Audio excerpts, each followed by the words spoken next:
So hey guys, welcome back to my channel Gain Knowledge with Mehak. Today I am here to present you the chapter first of class 12 India's after independence political science का chapter first challenges of nation building. इससे पहले की video मैं part 1 में डाल चुकी हूँ. अब ये पार्ट 2 है जो हम पढ़ेंगे इंटीग्रेशन ऑफ प्रिंसली स्टेट से. सो हम स्टार्ट करते हैं हमारे चैप्टर को. So integration of princely states. भाई हमारे इतने सारे प्रिंसली स्टेट्स से 565 समथिंग प्रिंसली स्टेट्स थे. तो हम उससे अब ये तो है नहीं कि 565 ही हम अलग अलग कंट्रीज बना देंगे. पहले ही बहुत टेंशन्स हो रही हैं कि हिंदू मुस्लिम डिवाइड हो गए, कहीं और रिलीजन ना डिवाइड हो जाए. अब ये थोड़ा ना कि इंडिया से हम इतने सारे और कंट्रीज को प्रिंसली स्टेट्स को अलग कर दें, तो उन्हें इंटीग्रेट भी करना है. अब हम पढ़ेंगे कि हाँ कि कैसे और किसने इंटीग्रेशन किया. जो ब्रिटिश इंडिया था वो ब्रिटिश इंडियन प्रोविंस और प्रिंसली स्टेट में डिवाइड हो गया. British India province was directly under the control of British government. British India था वो किसके कंट्रोल में था? ब्रिटिश गवर्नमेंट के में. और जो प्रिंसली स्टेट्स थे ना, उन्हें रूलर्स किंग्स वो अपनी सुप्रीमेसी पे चलाते थे. This was called paramountcy and suzerainty of the British Crown. Princely state ने 1/3 जो लैंड एरिया था ब्रिटिश इंडिया का वो ऑक्यूपाइड कर रखा था, और वो 1 out of 4 Indian lived in the princely state.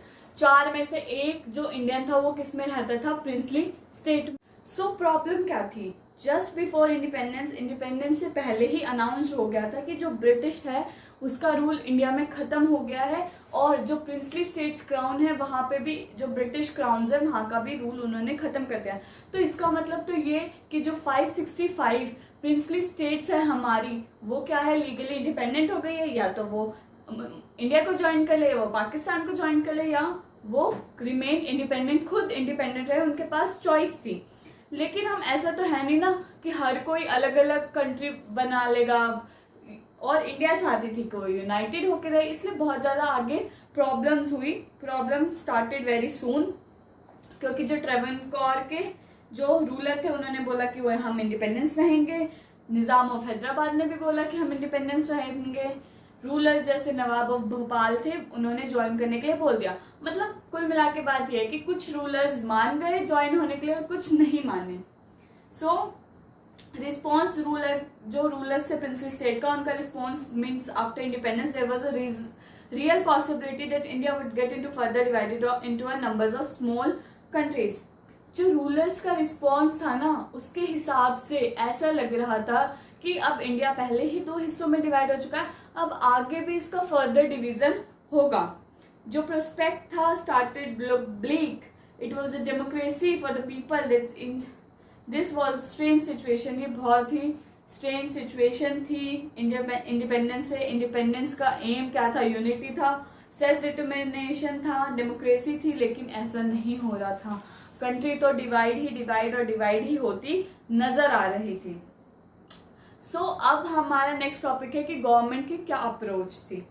जो इंटरिम गवर्नमेंट थी उन्होंने एक फर्म स्टैंड लिया against the possible division of India. एक फर्म स्टैंड लिया कि भाई हम ऐसे डिवीजन नहीं करने देंगे, सब अलग अलग कंट्री नहीं बनाने देंगे. जो मुस्लिम लीग थी उन्होंने इंडियन नेशनल कांग्रेस का अपोज किया. मुस्लिम लीग तो चाहती ही थी कि इंडिया का बंटवारा हो जाए, इसलिए तो उन्होंने पहले खुद बंटवारा किया. वो चाहती थी कि और भी इसके डिवीजन्स हो जाए. सो सरदार वल्लभ भाई पटेल जो उस टाइम पे इंडिया के डिप्टी प्राइम मिनिस्टर थे और होम मिनिस्टर थे, उन्होंने बहुत इंपॉर्टेंट, बहुत हिस्टोरिक रोल प्ले किया. किस लिए? वो सारे प्रिंसली स्टेट्स को एक साथ लेके आए, नेगोशिएट किया रूलर्स के साथ डिप्लोमेटिकली, और उन्हें एक इंडियन यूनियन में लेके आए, और उन्होंने एक इंडियन यूनियन को बनाया. सो जैसा दिख रहा है कि हाँ भाई सरदार वल्लभ भाई पटेल उनके पास गए, उन्होंने बोला कि आप हमारे साथ आ जाओ, तो वो आ गए. इट मे लुक्स ईजी कि वो अब हमें ईजी लग रहा है कि हाँ भाई वो गए होंगे, वो मान गए होंगे, लेकिन ऐसा नहीं था.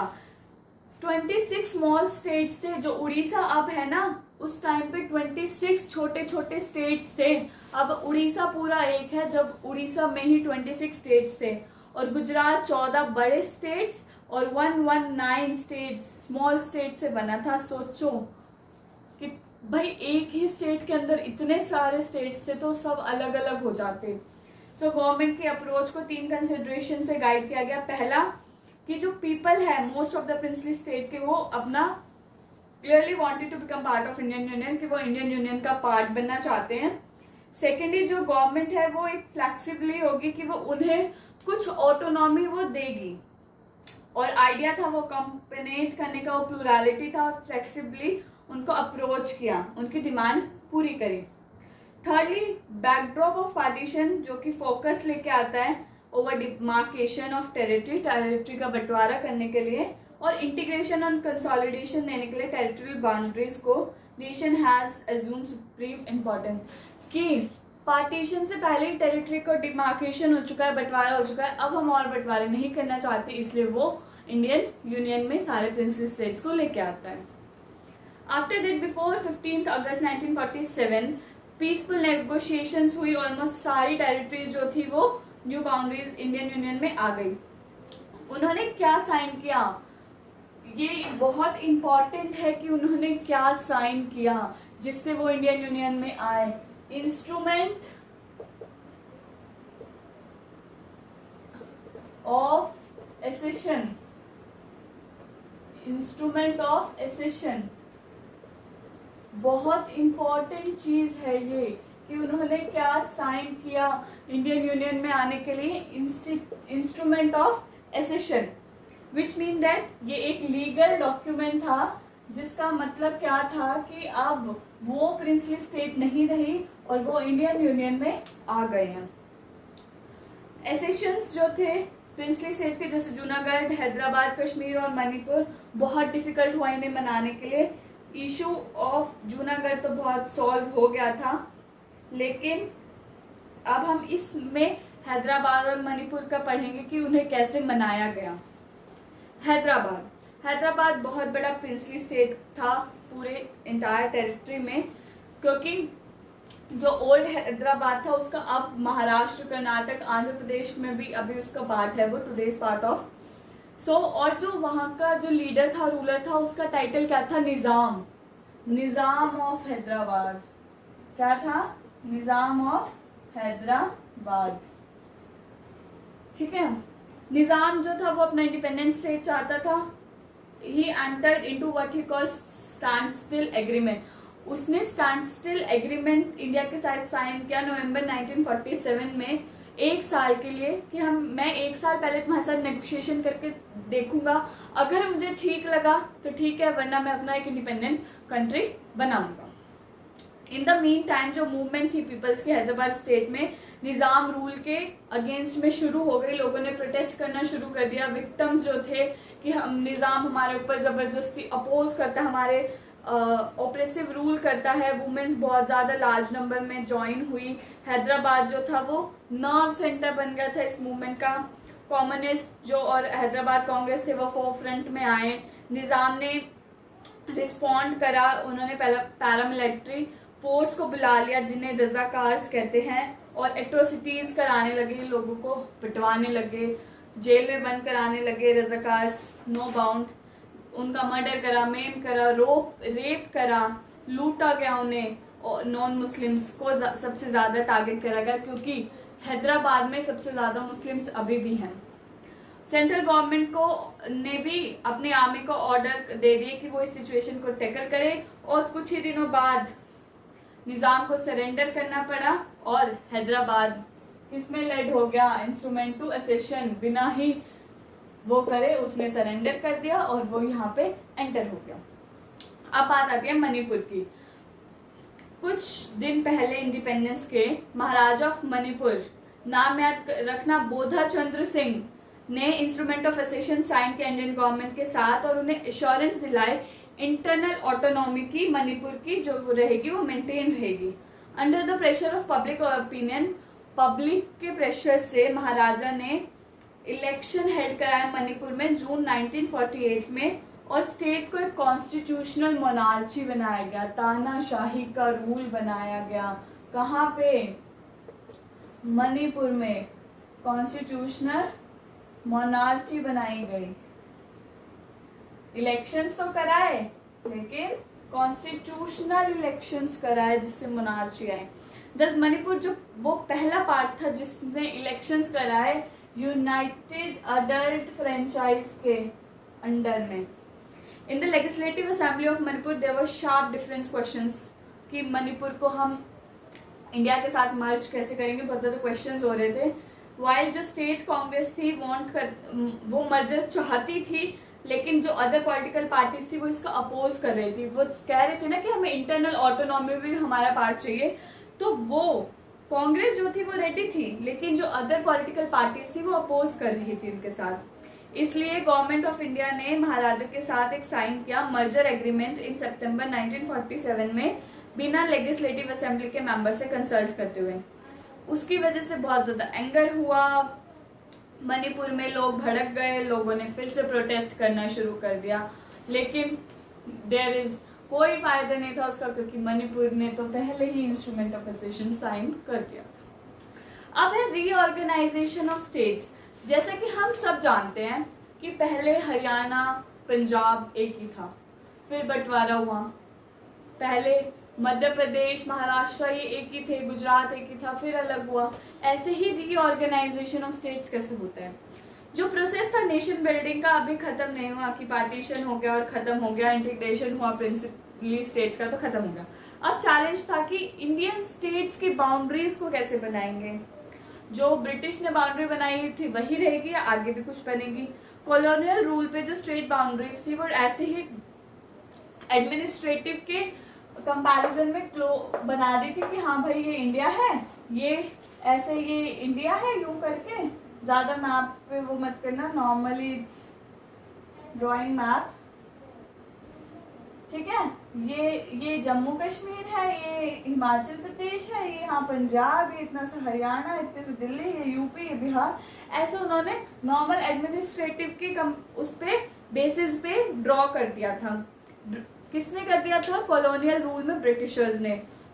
तो अब ऐसा तो नहीं चलेगा ना कि कुछ भी हो, इसलिए national movements has rejected these divisions. उन्होंने रिजेक्ट कर दिया। इनफैक्ट नागपुर सेशन हुआ कांग्रेस का 1920 में, जिसने the principle was recognised as the basis of, वहाँ पे एक बहुत बड़ा मुद्दा रखा गया reorganisation of the Indian National Congress party ने। मैनी प्रोविंशियल जो कांग्रेस कमिटीज थे उन्हें लिंग्विस्टिक जोन्स के उस पर बनाया गया, which did not follow the administrative division. वो कह रहे थे कि हम अपना लिंग्विस्टिक जोन्स बनाएंगे, हम ब्रिटिश इंडिया ने जो एडमिनिस्ट्रेटिव टेरिटरी हमें दी है हम उसके अकॉर्डिंग नहीं चलेंगे।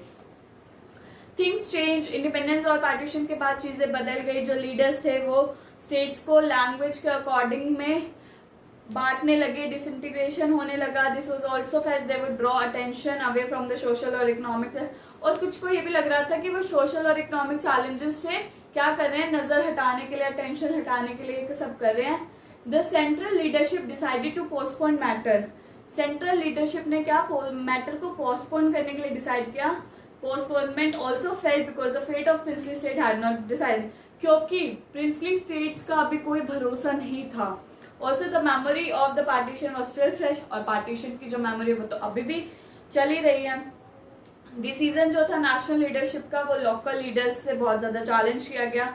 प्रोटेस्ट शुरू हो गए Telugu speaking areas old Madras province में, जो आज तमिलनाडु, आंध्र प्रदेश, केरला और कर्नाटक का पार्ट है। विशालांध्रा मूवमेंट हुई, जो आंध्रा एक सेपरेट आंध्र प्रदेश मांग रहे थे जो सिर्फ तेलुगु स्पीकिंग लोगों के लिए होगा। मद्रास से अलग होना चाहते थे वो, और वो अपना एक आंध्र प्रदेश प्रोविंस अलग बनाना चाहते थे। All the political forces Andhra region were in favour of linguistic organisation and then फिर उन्होंने वो अलग अपना आंध्र प्रदेश मांगना चाहते थे लिंग्विस्टिक के बेसिस पे।